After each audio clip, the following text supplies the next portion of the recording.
So why don't we get started? I appreciate all of you coming here on a Friday afternoon. We now know who our serious budget journalists are, the ones that will brave that. But thanks for showing up. We put out our overview of the May revision as we do each May, a few days following the release of the governor's May revision. I want to thank my colleagues, especially Jason Sisney and Ryan Miller right there behind you, for their work in coordinating our document. Let me just make a few comments, but really we just wanted to have this availability if you guys had any questions. So let me just highlight a couple of things. We do our own from the grounds up revenue forecast, and we find that our revenues over the entire period are $2.5 billion higher than the governor's assumption in the May revision. So remember, the governor was up $2.4 billion over all the years from his January. Our number is $2.5 billion above his totals, in addition to his May revision numbers. That is, again, while it's a multi-year period, it's concentrated into the 14-15 year, and it's mainly due to capital gains, different capital gains assumptions. We have higher assumptions about the level of capital gains based on where the markets are and where both of our economic forecast predicts the markets will be over the next 12 months. Obviously, it's just an assumption.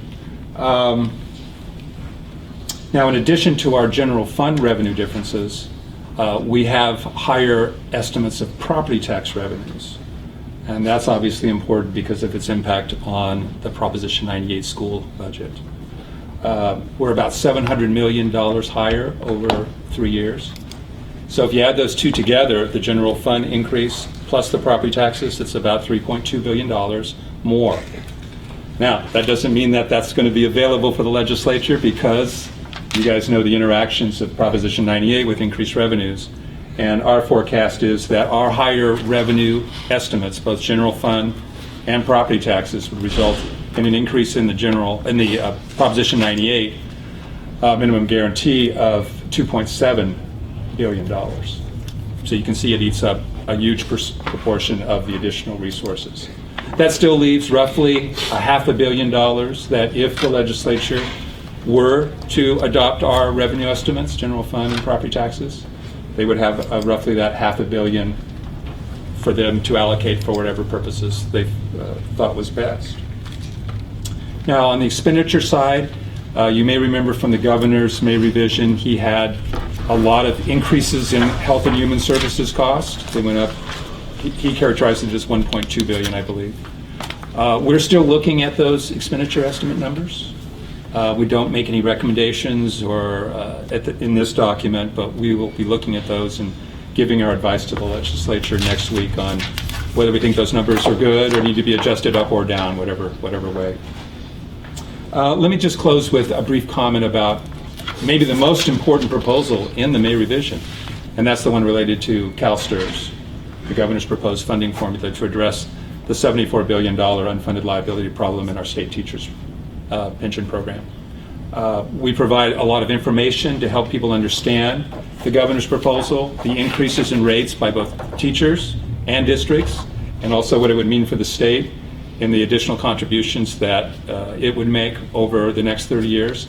So we hope that information is helpful for the legislature. We raised some issues about things that they'll need to think about as they're addressing the governor's proposal, but overall we think it's a bold proposal by the governor. It's an appropriate one. It's one we think deserves the legislature's attention to address our single biggest liability that's out there that they're currently not addressing. So we give the kudos to the governor on that proposal.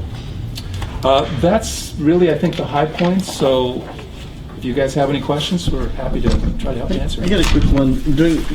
I'm familiar with the LA Times. I'm relatively new, but I'm here from Nigerian. But just really quick, during his comments after the revise was announced, the governor basically took a shot at the LAO and basically saying, well, yeah, last time around they projected higher revenues, but they really didn't account for the higher expenditures. Was he on point on that, or, I mean, what do you think? Well, I think they're two separate points. They didn't forecast the increase in expenditures. Neither of us did. They went up. There's some that went up, some went down. And sometimes they cancel each other out, and sometimes they don't. So, sure, it looks like we both missed the mark on the estimates for the expenditures. Mm-hmm. The question is on the revenues. And obviously, in the case of last year, we were considerably higher And it turns out that revenues are now even above where we were last May. So we were a lot closer in that case, whether it's skill, luck, a combination thereof. We're trying to be very humble when it comes to our revenue forecast because we know how much variability there is in making those estimates. And so we just present our forecast so the legislature can do with it what it may. Well, looking backwards, like you said, you guys were more accurate about the forecast. I mean, where is it now? What's the forecast for? I guess it would be this budget year, right? To the end of this budget year? Well, say, for example, in 13-14, I think the governor was at 97.2 last year in May. Mm-hmm. We were at, I think, closer to 100 billion. And now we're at over 102 billion. And I think it's important to understand why numbers turn out differently. For forecasters, you have to make economic assumptions. That is, how's employment growth? How's personal income growth? What is the status of the markets? And you can be exactly right on those, and you still have to translate those economic projections into revenues. So you can be wrong on either your economic projections or your revenue. In our case last year, we clearly were a lot closer, but even we didn't forecast how well the financial markets would do. They are much higher than at the levels that we had forecast back last May. And so it's not surprising to us that given the performance of the markets, we have more money. That's logical. That makes us actually feel better. Can you talk a little more about, okay, so it sounds like different capital gains assumptions. It's not the only one, right, but it's a key one.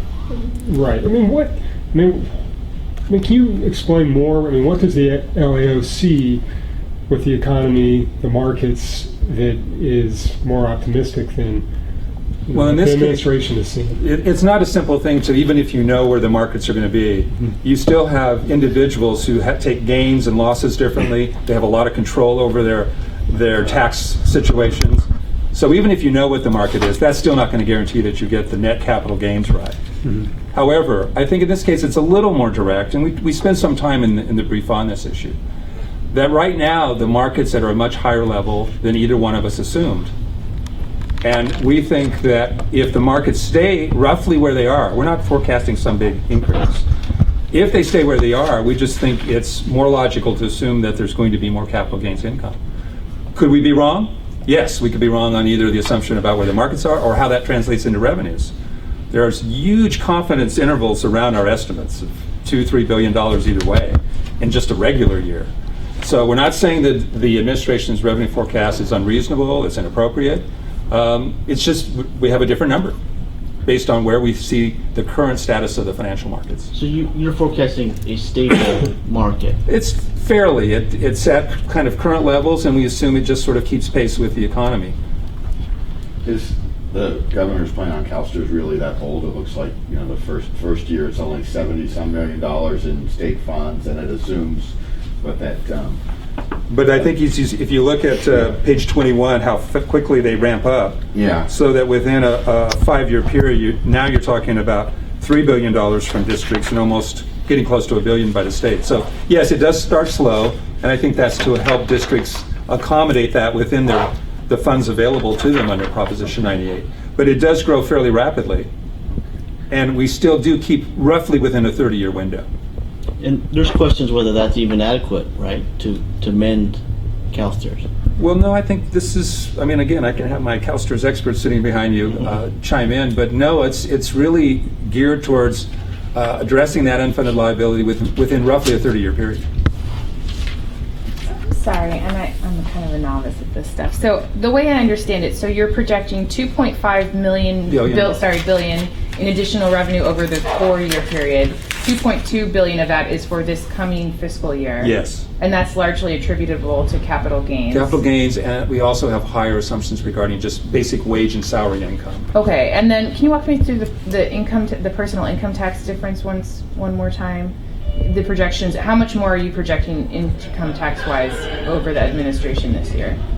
Do you say that adds up to $3 billion? 2.8 2.8 from the personal income tax. in 14-15. Yeah. Oh, okay. And that's in addition to the But we see we're revenue. down on them in other taxes, so we have to be real Okay. careful about what we're comparing. Okay. If you just wanted to know the overall difference in the revenue number for 14-15, it's roughly 2.2 billion. Okay. And that's because, again, higher on HIT, but we're down below them on the other two major taxes. Okay. And this information is in the document, so Yeah. you can find those numbers. Okay. And your projection on property taxes and property, I guess that would assume property values would be stable, going up? We're a little bit higher, but there's three different components to our differences on property taxes. And again, you'll have a chart in here that summarizes those. One piece of it is just a difference in 14-15 in the growth in assessed value. And it's not a huge difference, but again, it generates a little bit more money. But we also have differences in some more technical issues about how much property taxes offsets Proposition 98 spending, call them excess property tax revenues. And then there's also an issue on redevelopment related adjustments. So they're fairly technical issues, but all three of those result in us having higher property tax revenues in the $700 million range. I want to ask you, just from a quick scan here, there's been quite the conversations over the last couple of years about the administration borrowing money going back to Schwarzenegger's days from special funds in schools. Can you analyze or tell us where that stands in terms of whether they're actually, have they made good on all the old Prop 98 guarantees, and are they making good on the amount of money they've been taken from the special fund accounts? Well, on the deferrals, on the school deferrals, Yeah. were you including that, Mike? Yes. They are planning on still having them all paid off by the end of 14-15.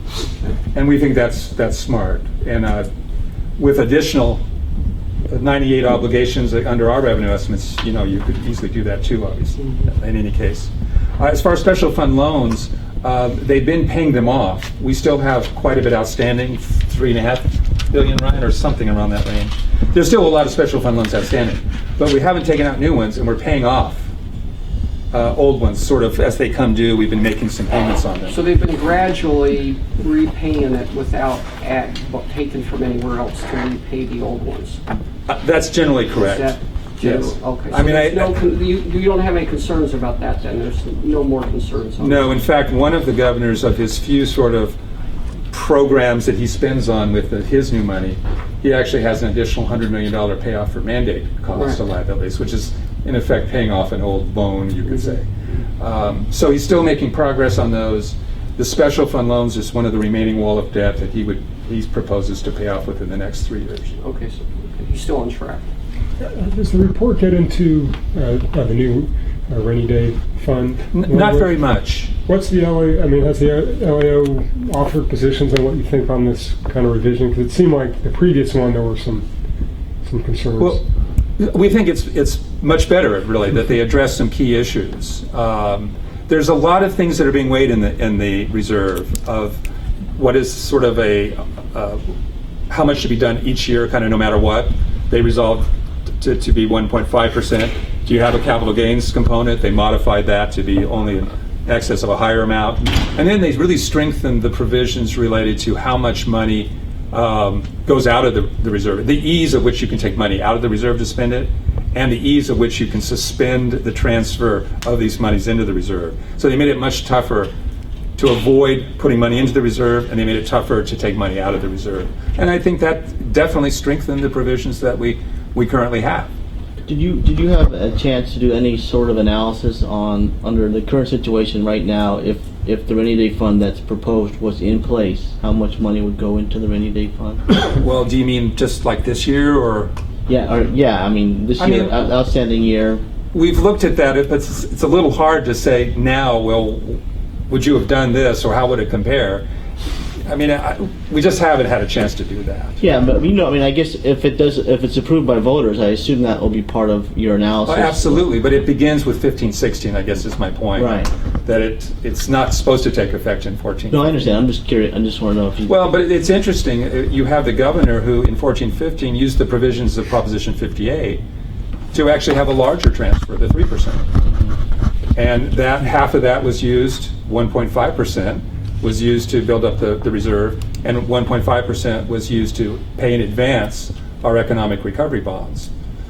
So he used the existing Prop 58 mechanism for this year, and then going forward, if the voters approve it, we'll have this slightly different mechanism where there'll be the 1.5% sort of beginning, and then you'll have to see where your capital gains are and your various school spending numbers. I have another stupid question. Was this the first time the Prop 58 mechanism was actually used? No, it was used in small part back when it first started. We did it sort of phased in at like, instead of 3%, it was 1 and 1.5 and 2. And so we did do some small ones at the very start, but very quickly, before we even got to where you would do a full 3% reserve, we hit our budgetary problems.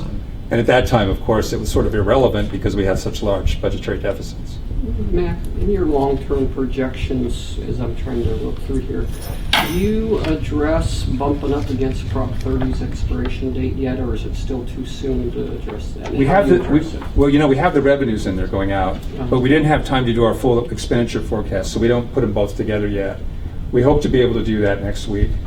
But we did address this issue back in November, where I think people were concerned that there was going to be a big hit once the taxes started to phase out. And if you go back and look at our November report, which showed the operating surpluses, they were sort of level at that time period. It was a little bit, it seems counterintuitive. Well, what was happening is the Prop 30 revenues phase out over 4 years. So it sort of softened the effect in any one fiscal year. And secondly, we had very strong property tax revenue growth, which lowered our spending in schools it was almost flat from the general fund. And as a result, that helped sort of boost and offset the effect of losing the revenues. So you didn't see much of a change in those out-year surpluses. So what we concluded was not that there wasn't an effect from losing the revenues, it was mitigated by some other factors, and it didn't kind of show up as some step off that you really dropped in those out years. And did I hear you right, you're going to have another look at that next week? Oh, we'll be looking at all our future forecasts. Jason, I don't know how much we can put together for the operating surpluses. At this point, when Mac was talking about there might be $500 million left over, that would be if the administration's expenditure estimates outside of 98 were all correct. We'll talk about that next week and whether we have a higher or lower number. Okay, thank you.